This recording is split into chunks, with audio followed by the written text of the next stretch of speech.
In May of 1945, a fragile peace settled over Europe.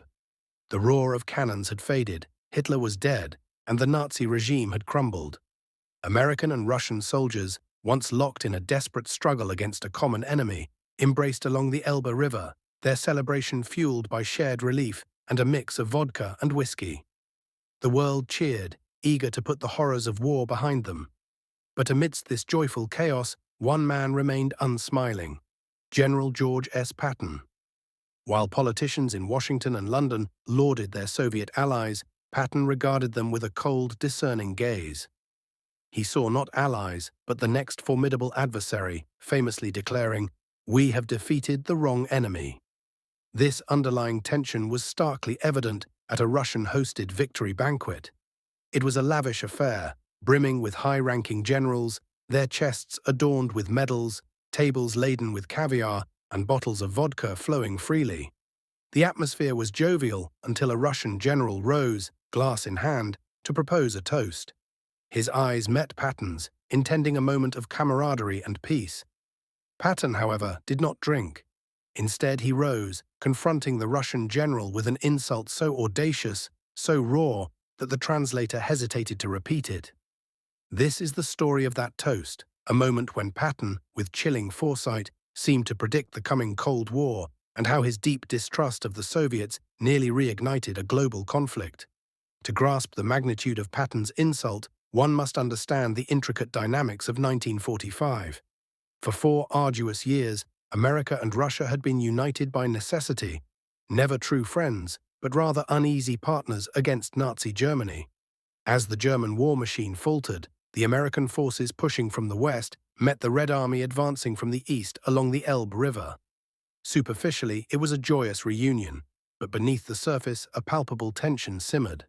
Patton, commanding the formidable Third Army, had spearheaded a relentless charge across Germany. He yearned to press onward, to seize Berlin, to liberate Prague. Yet General Eisenhower commanded him to halt, to allow the Russians to claim those cities. Patton was incensed. "Why are we stopping?" he thundered, arguing with Eisenhower. "We are handing Europe over to the communists." Patton acutely observed the Red Army's advance. They weren't merely liberating, they were conquering. Wherever Soviet tanks rolled, they remained, in Poland, Hungary, Czechoslovakia. Patton confided in his diary, "The Russians are Mongols. They are savages. They have no respect for human life." His concerns weren't born of mere obstinacy. They stemmed from a profound fear. He believed that if American forces withdrew, the Russians would continue their march unchecked, all the way to the Atlantic. Thus, when Patton attended meetings with Russian commanders, his purpose wasn't to celebrate, but to scrutinize a potential foe. A notable encounter took place near Linz, where Patton met Marshal Fyodor Tolbukhin, a celebrated hero of the Soviet Union. The Russians, eager to impress, staged a colossal parade. Thousands of Soviet soldiers marched, accompanied by tanks, artillery, and Cossacks on horseback. Patton observed, his face an inscrutable mask. Later, he privately scoffed to his staff, "They are the shabbiest bunch of sons of expletive I ever saw," dissecting their uniforms and discipline, dismissing them as a mob.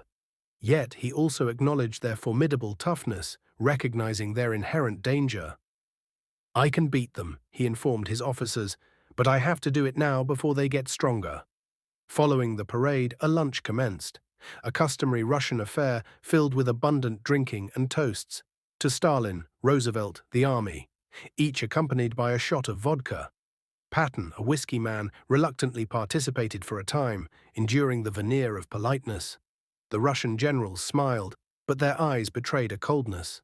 Both sides understood the mutual disdain, circling each other like wary wolves. Then came the defining moment, at a similar gathering. A high-ranking Russian general, some accounts suggest Zhukov, others a corps commander, stood with his glass raised. The room fell silent as he, through an interpreter, proposed a toast to the solidarity of the Allied nations, his gaze fixed on Patton, awaiting his participation. All eyes were on General George Patton. Eisenhower was present, as were members of the press. Patton rose, but left his glass untouched. His face, etched in stone, he spoke clearly for all to hear. "I will not drink with you. A collective gasp rippled through the room. The translator froze. In Russian culture, refusing a toast was an egregious insult akin to a slap in the face. But Patton wasn't finished. He continued, "I will not drink with you or any other Russian son of an expletive." The silence that followed was absolute, piercing. American officers stiffened, fearing a diplomatic crisis, perhaps even an immediate conflict. The translator, pale with fear, whispered, "General, I cannot tell him that." Patton leaned in, his gaze a steel-hard glare. "You tell him," Patton growled. "Tell him exactly what I said, word for word." Trembling, the translator conveyed the insult to the Russian general.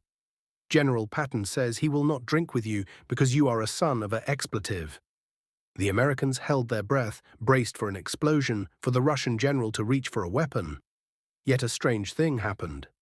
The Russian general regarded Patton, then the interpreter, and then he began to laugh. A booming, hearty laugh. He pounded the table, a strange respect dawning in his eyes.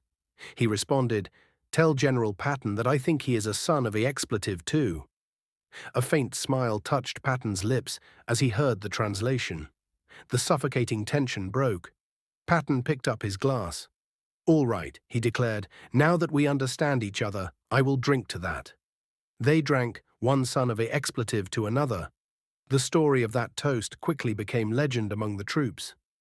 "Did you hear what old Blood and Guts called the commies?" They'd chuckle. But for Patton it was no joke. It was a grave warning. In the ensuing weeks, Patton grew increasingly vocal. "We need to fight them now," he declared to anyone who would listen. He proposed an audacious plan: rearm the surrendered German soldiers, combine them with the American Third Army, and launch an attack on the Red Army, driving them out of Eastern Europe back to Moscow. He told his staff, "We're going to have to fight them sooner or later. Why not do it now while our army is intact and we can kick their hind end back into Russia?"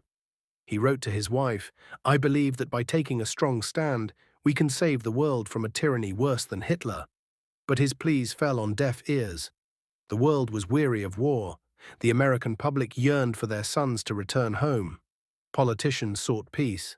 Eisenhower was appalled by Patton's suggestions, deeming them outlandish.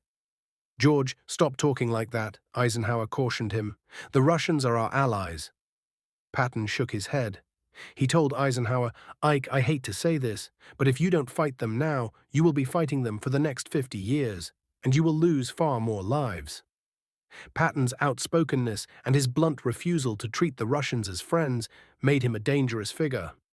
The press turned against him, branding him a warmonger, questioning his mental stability. Eventually, Eisenhower had no choice but to relieve Patton of his command, stripping him of the Third Army, the army he cherished more than life itself. Relegated to a desk job, paper shuffling, as he called it, Patton was heartbroken. He felt like a prophet, punished for speaking an unwelcome truth, as he watched the Iron Curtain descend across Europe just as he had foreseen. Poland, Hungary, Czechoslovakia, all swallowed by the Soviet Union. Months later, in December 1945, Patton died in a mysterious car crash. But his words at that dinner party resonated for decades. Today, historians grapple with a challenging question. Was Patton right? Had the Allies heeded his warnings? Had they confronted Stalin in 1945? Could the Cold War have been averted? Could the Korean War, the Vietnam War, have been prevented? We will never truly know. War is a horrific endeavor, and Patton's proposal for immediate further conflict was, to many, sheer madness. Yet that toast, a moment of brutal honesty, reveals the core of the man. George S. Patton cared little for diplomacy or sentiments. He saw the world in stark terms, friends and enemies. And when a Russian general attempted to feign friendship, Patton refused to play along. He looked him in the eye and with unwavering conviction told him exactly what he was. In a world of politicians and spies, Patton was a warrior, and warriors, even at a victory party, do not drink with the enemy.